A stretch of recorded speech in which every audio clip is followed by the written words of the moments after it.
In this deep dive, we unravel the hidden complexities of Moesha Mitchell's relationships and how her struggle with imposter phenomenon influenced her connections with the people closest to her, from her fiery romance with Q to her enduring friendship with Hakeem, and her complicated dynamics with her father Frank, brothers Myles and Dorian, and even her best friends Kim and Niecy. Moesha's perfectionism often masks her insecurities.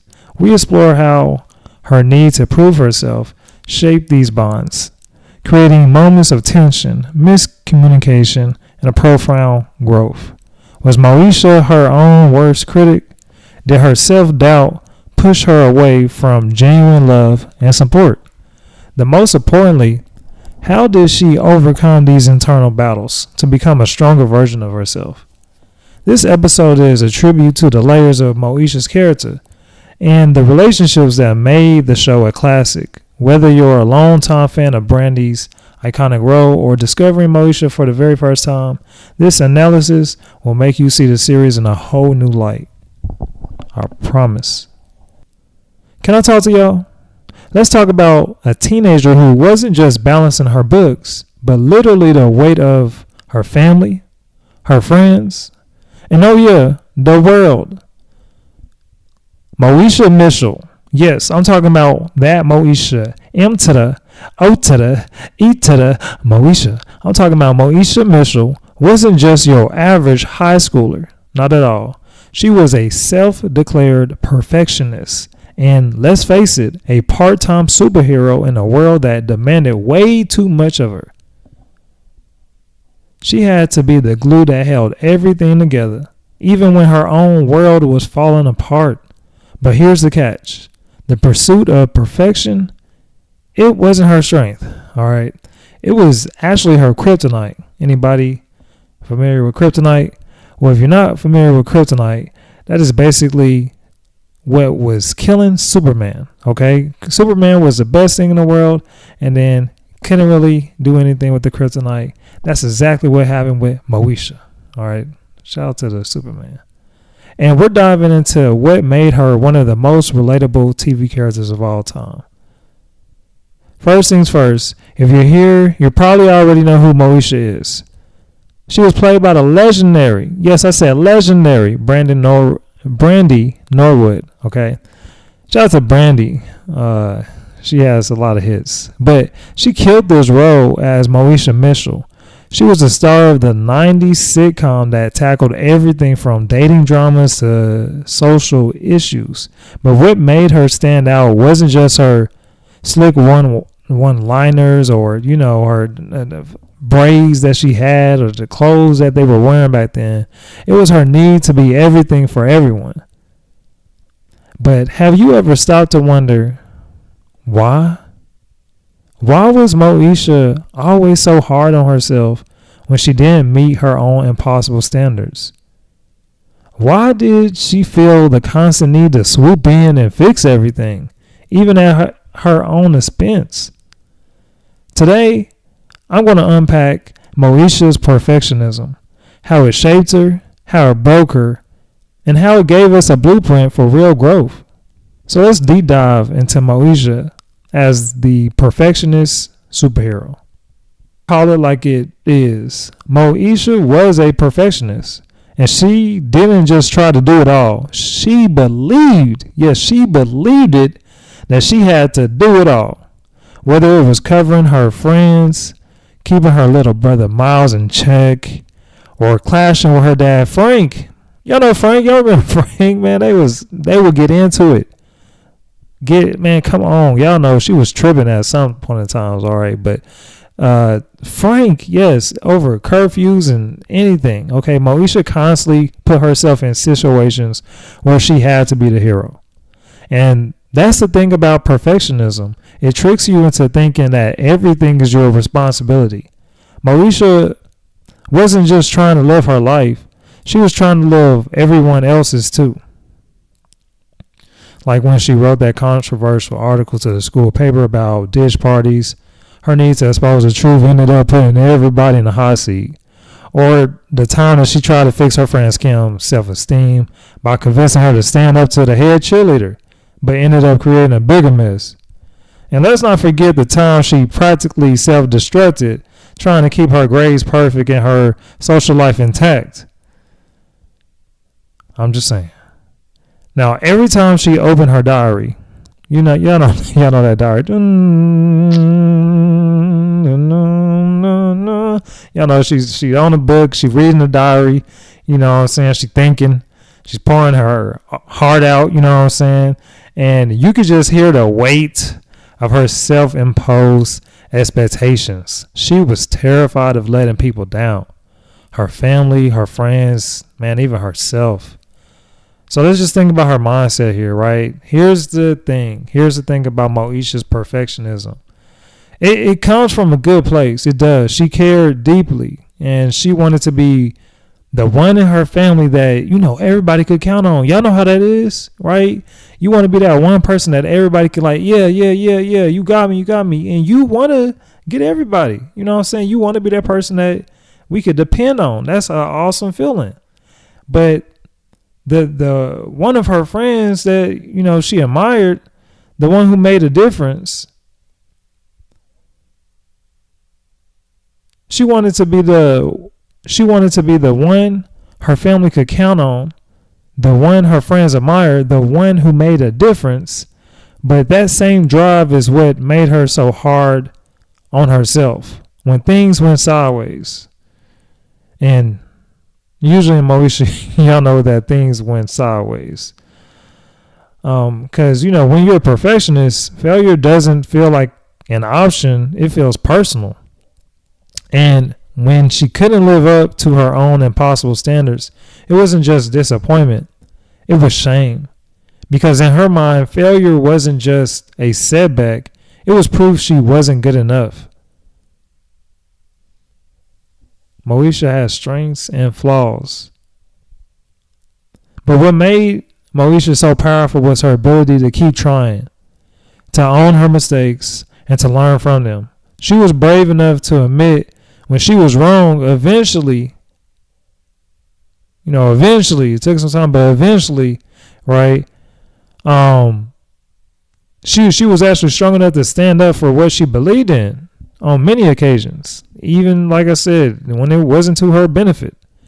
Perfectionist or not, she never stopped showing up for herself and for others. All right, so let's talk about the time Moesha decided she could juggle being a full-time student and working at the mall.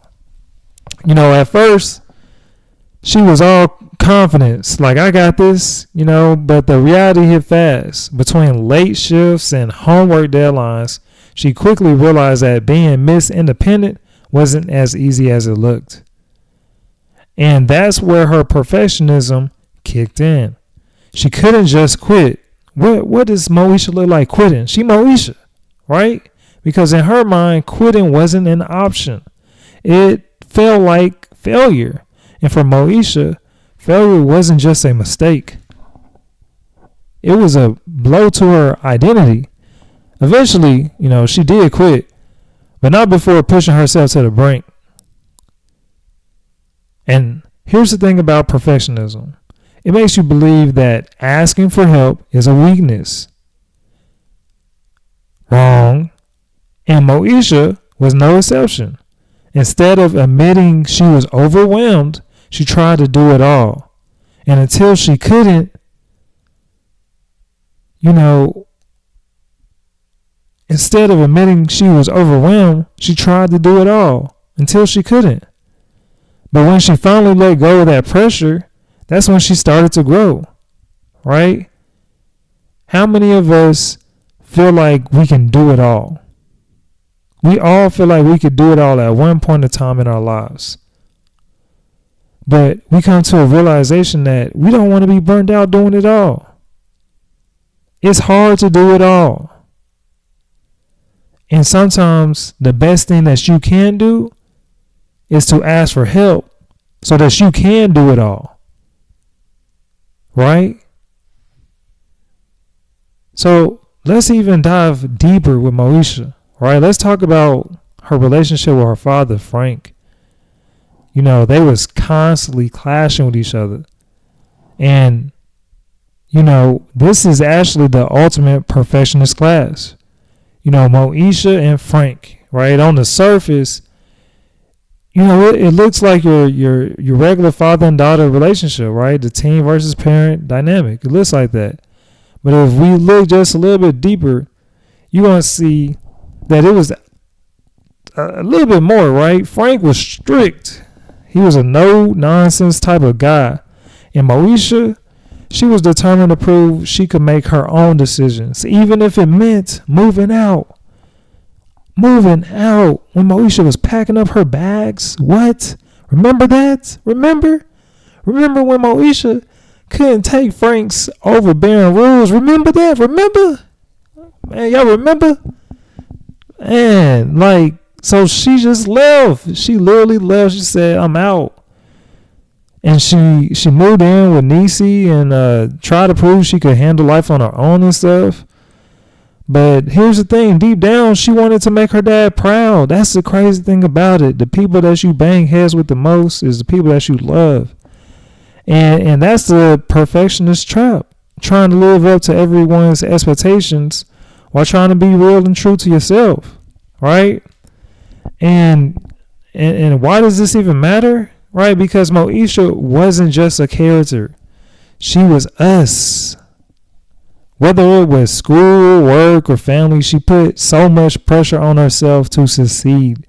We all trying to win. We all trying to be the best versions of ourselves. We all think that we can be the greatest because we are the greatest.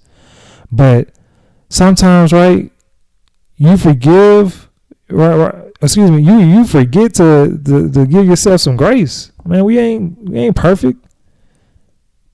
And honestly, right, who has been? Who's been perfect? Jesus, that's it. That's the only person I know. All right. But nobody else is perfect? What? Come on. And it's just so many moments in Moesha's journey that these moments weren't just drama. They were life lessons, everything. There was so many key life lessons that she was learning through her life, right? As we talked about with Frank, when she walked out because she thought she was grown. And then, of course, she had the different jobs, trying to balance everything. Then she missed she couldn't do it, you know what I'm saying? And she tried to fix everybody. And then sometimes it went sideways, went left. Right? Moesha showed us that perfectionism isn't about getting everything right. It's about learning when to let go. And sometimes there's a cost of being a superwoman. Superman, superwoman in this case. Being a super person. Because, being the fixer came at a cost. Right? Moesha's perfectionism didn't just affect her, it strained her relationships. Like the time she tried to write an expose. Yes, I said expose for the school paper, and ended up making everybody mad, right? She was alienating, right? She was making everybody upset with her, right? Nobody was messing with Moesha. And when she overstepped with trying to help all her friends and stuff, like when she tried to help Kim, and it usually just made everything worse. She was all up in everybody else's business when she should have been worrying about her own. That's okay. Okay? Because she just, once again, she's trying to make everything perfect. Her heart was always in the right place. Don't get me twisted. Moesha was always trying to do the best, trying to do the right thing. But her need to control the outcome, come on. That's where things got tricky. You know what I'm saying? You trying to control the outcome when the outcome is not yours to control. Man, so how does, you know what I'm saying, how imposter phenomenon can impact your relationships is big, right? Because imposter phenomenon impacts your relationships. That's what we're finding out here. It absolutely does, right? Because imposter phenomenon, the feeling that you're not good enough, even when you clearly are, can create a tension. creates miscommunication and even distance in your relationships. Now you might ask why? Well, because when you're constantly doubting yourself, it's hard to fully trust people. Who are you going to trust? You doubting yourself, right? So how can you accept other people's love and support and advice if you don't believe in yourself? It's tough. So let's dive deeper into some more relationships, right? Let's talk about Hakeem and Moesha. Was they best friends or was it something more? I don't, we know how it ended, but we don't know how it ended. You feel me? If you know, you know, because you know that Moesha was never properly finished. Hopefully y'all do that one day. But let's talk about how Moesha's relationship with Hakeem is probably one of the most enduring and complex of this whole show, right? They best friends the whole time.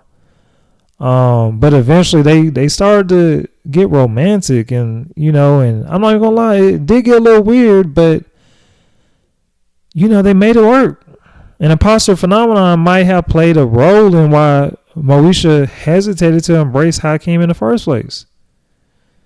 We talk about like self-doubt and love. Well, Moesha often held Hakeem at an arm's length, when it came to that romantic stuff. All right, because even though they clearly had chemistry, she just wasn't messing with him. Why? Well, maybe part of her felt like she wasn't ready for that kind of love that he could offer. Because, Hakeem, he was steady. You know what I'm saying? He was always there. Anything go down, he was right there. Unconditional. You know what I'm saying? Moesha did Hakeem dirty a couple times, but he was still there. And he was always grounded. No matter what, Moesha knew that she could count on him, Hakeem.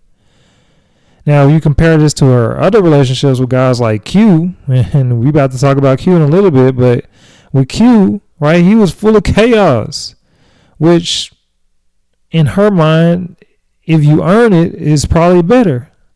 So maybe that's why it was feeling weird with Hakeem. And then there was also emotional guardrails that she had. When you doubt yourself, you might question whether you're truly deserving of a good thing, which you could argue Hakeem was a good thing. Moesha was often focused on achieving or fixing something that she struggled to really open up to Hakeem until way, way later in the show, right? Which we saw we never got our answers at the end. But if we look at, like I said, one of the main boyfriends was Q. Q, the bad boy. Moesha's long-term, and I mean, they was pretty long-term relationship with Q was crazy. They had fire, there was definitely chemistry and passion, but you could argue it was toxic at times too. That was Moesha and Q was the first real toxic love couple that you could think of, man. When how toxic is used, that's kind of what that was, which I'm not, everybody got their own stuff, what I'm saying? If it could have worked, it worked, but we saw that this did not work, right? Because Q, he was representing rebellion and independence for Moesha, right? And there's another layer there, right? Because she was attracted to Q. It could reflect a couple different things, right, related to imposter phenomenon in a way, right? She was probably potentially overcompensating her self-worth. When you feel like you need to prove your worth, you're more likely to be drawn to relationships that challenge you, even exhaust you, which Q and Moesha was exhausting at times. Come on, man, y'all cannot tell me that was not exhausting. Q wasn't an easy partner, right? He had his stuff. He would push the boundaries, and Moesha always felt like she had to rise to the occasion to keep up with him. Like it was a fear of vulnerability, right? With Q, there was an edge of unpredictability. You never knew what she was going to get, right? And that might have allowed Moesha to keep her guard up. Unlike, like I said, you compare that with Hakeem at the end, who knew her inside and out. Q gave her a space where she could still stay in control, right? Even if it meant tension, which in that relationship, it was just a lot of tension at times. And even when we look at family dynamics, for example, how with her father, Frank, her lost and found brother, Dorian, and of course, the little brother, Myles, right? Imposter phenomenon can impact all your relationships. So not even just your romantic relationships, but even your familia, right? It plays a huge role in your family dynamics. See, for Moesha, her relationships with her father, Frank, and her half-brother, Dorian, and her little brother, Myles, were all shaped by her internal struggles. So let's break that down, right? How are they shaped by the internal struggles? Well, let's think about Frank, the daddy. Frank's high expectations mirrored Moesha's perfectionism, straight up, right? She wanted to prove herself to him, but his strictness often made her feel like she wasn't enough. This created tension between them. They was always going at it. Like the time she moved out, I keep bringing that up, right? When Moesha moved out, I was shocked looking at that. I was like, what? No, she's not. Where's she going to go? Where's she going to go? Oh my gosh. This is me as a kid watching the reruns. But yes, when she moved out, that was crazy to me. Or even with Dorian when he came out of nowhere, right? Dorian was a wild card. He really was. And when he came in, Moesha felt like she just had to hold the family together because it was just chaos. You find out she got this half brother that you knew, but you didn't know he was your brother, right? And then especially when Frank's secret about it just came out to light, everybody was just shocked, bro. And this pressure only amplified her to be perfect, because Dorian was wilding out, and that impacted Myles, right? Because with Myles, Moesha's relationship with Myles was kind of like, that's the caretaker. The mama was gone, and then you got D, and we'll talk more about D in a little bit, but yeah, you got D, but Moesha wasn't messing with D for a while, you know what I'm saying? So Moesha looked and felt like she had to be his parent. She had to be the parent to Myles, which is a common trait in people with imposter phenomenon. They take on too much responsibility to prove their worth. There's too much, right? And let's talk about, right, I mentioned D because I want to talk about the female dynamics that there was between Moesha, you know what I'm saying, and Kim, Niecy too, right? Because Moesha's relationships with the women in her life also revealed a little bit about her struggles. Like, let's take Kim and Niecy. Those friendships, right? Great. They were lighthearted, but they weren't without conflict, right? Moesha sometimes acted like the leader of the group, right? She's the head honcho, which she definitely did feel like the leader in the group at times, which might have been a way to mask her insecurities, when you think about it. Like she could be dismissive of Kim's dreams or even Niecy's choices. And maybe this was reflecting her own need to control the narrative, control everything because she's a perfectionist. This is things to think about. And then even when you think about D, right? D represented, she was stability. She was wise. She had all the wisdom in the world. But Moesha often resisted her advice, right? She didn't listen. Why didn't she listen? Why did she never listen to D? Well, because deep down, she might have felt like, if you listen to D, that most likely admitted she didn't have it all together. And that's usually a common struggle for people dealing with imposter phenomenon.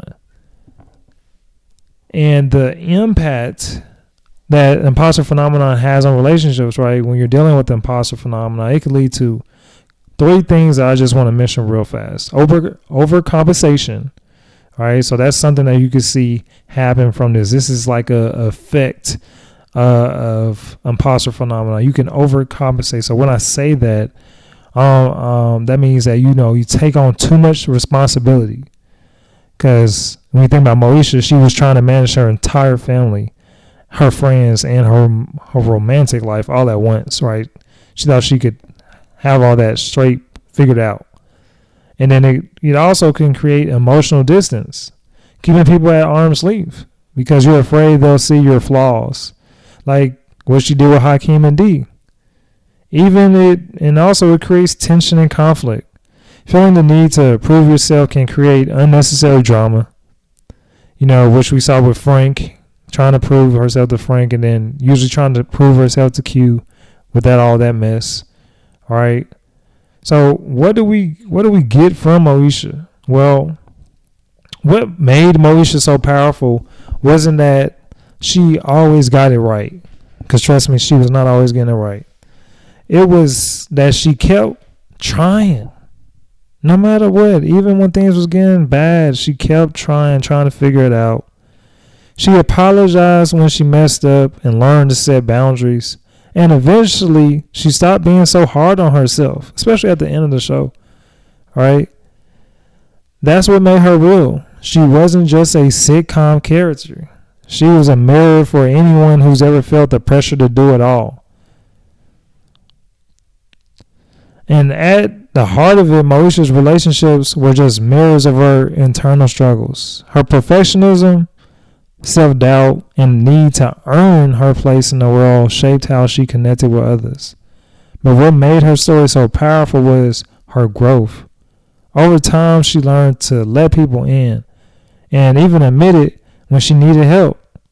And she embraced being imperfect, not just in herself, but in people she loved. And why we love Moesha, right? Because at the end of the day, Moesha just wasn't perfect. And that's exactly why we loved her. She was messy. She was complicated. She was real. And in her struggle, right, to balance being a perfectionist and just being a teenager, she taught us something important. You don't have to be perfect to make an impact, y'all, right? You just have to show up. So here's to Moesha Mitchell, the girl who tried to do it all and taught us that sometimes being imperfect is what makes you unforgettable.